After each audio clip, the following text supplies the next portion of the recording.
could just give your name and where you live, or maybe where you were My first raised. tough question. Oh, Yeah. raised? Okay, I can answer that. That would be okay too, right? I realize transit. that. But, briefly, what your connection to Monticello is, and how and when you first heard about it.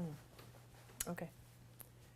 My name is Angela Niles. Where do you want me to look? Sorry. You can probably look at Look at some your notes. notes. Okay. Okay. My name is Angela Niles. I was raised in Oakland, California. I am a descendant of Joe Fawcett and Mary Hemmings of the Monticello estate family. I first heard about it, I actually can't recall when I first heard. Uh-huh.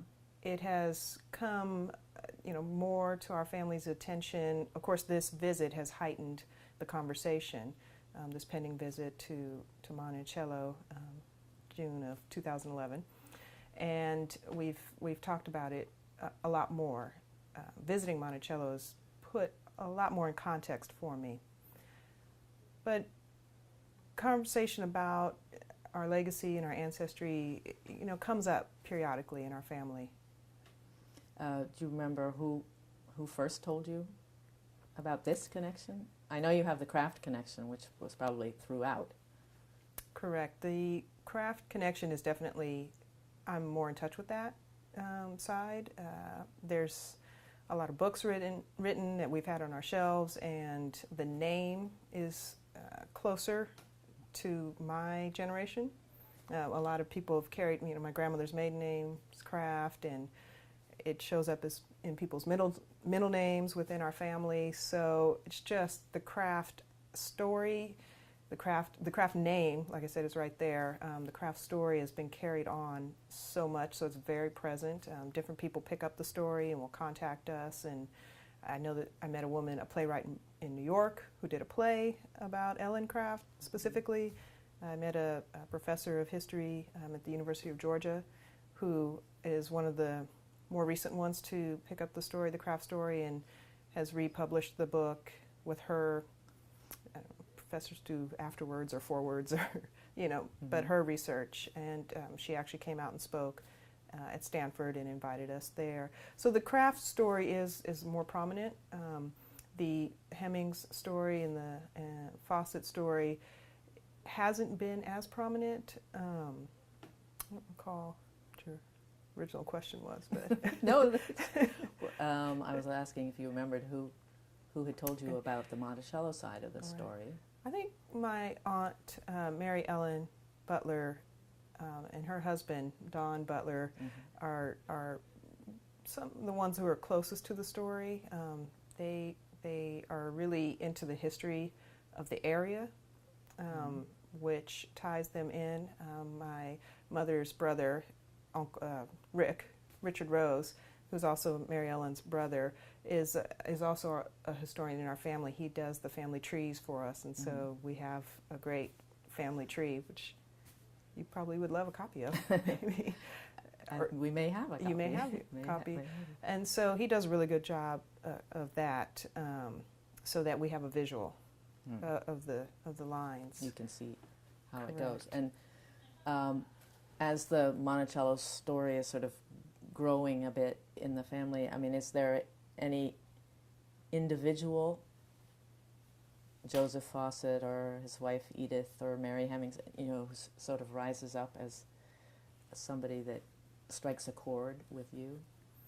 Well, in present day, Joseph Fawcett has come up a little bit more because I have recently relocated to Virginia and will be doing some work with the University of Virginia. So his name has come up as a carpenter that helped build things. Part of I think. Blacksmith, thank you. As a blacksmith. Did he help build part of the rotunda at UVA? That's a... that really? Is that something? It's not something I know. That's something I've been told, and maybe part of the White House. I don't know. These are things I've heard, which we learned today. You hear a lot of things. Yeah. So... yeah, well, it's interesting. I mean, I'll jump in here because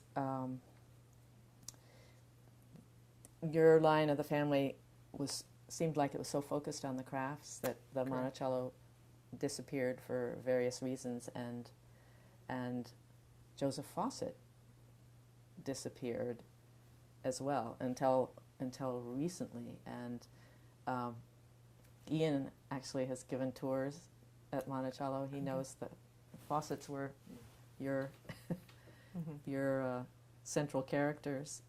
They're so important to us at Monticello in telling the story of the lives of the enslaved. So I'm glad that now that you're here in Virginia, Right. you're interested in that.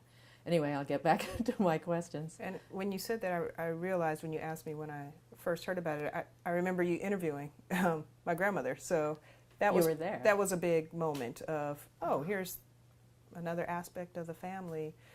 So that interview in 2006 for the Getting the Word project, Right. Getting the Word project, correct? Was a big moment. Was a big moment in identifying the Fawcett and Hemmings connection, and to our family and also to Monticello. Do you think learning of this connection has had any influence on your life or who you think you are or your identity?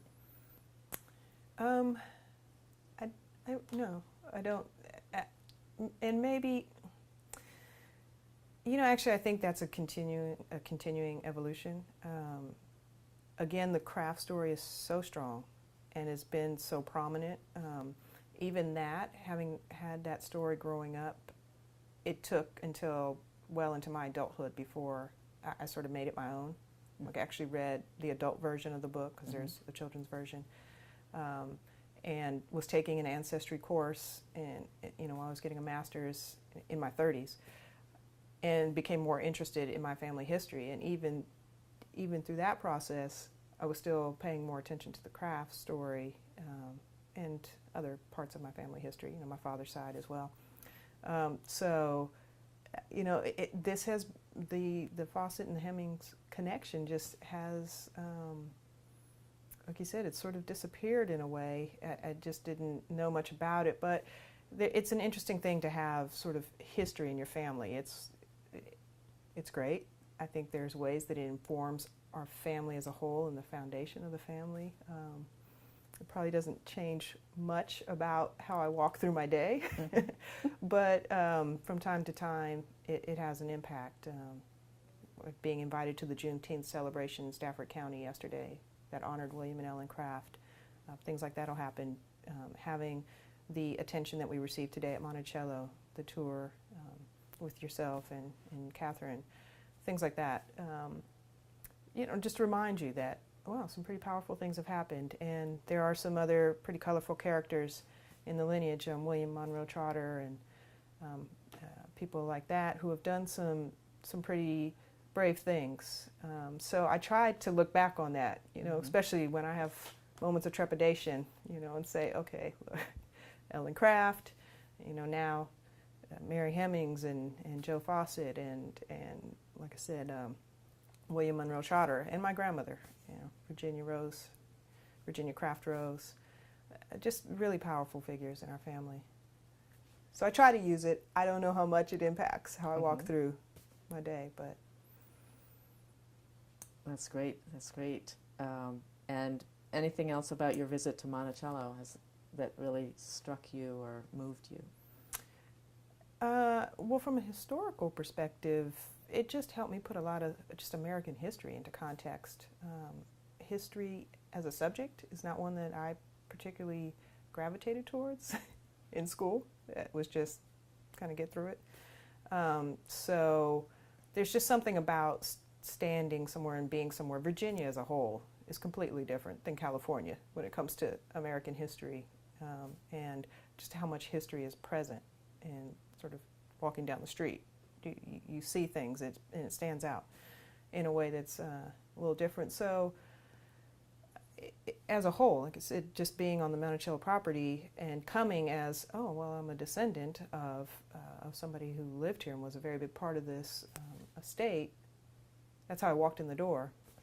Going through the tour and just seeing, learning more about Thomas Jefferson and just putting into context the Declaration of Independence, and it just kind of opened my eyes. It kind of helped sink some things in that were just sort of pages in a book to me before.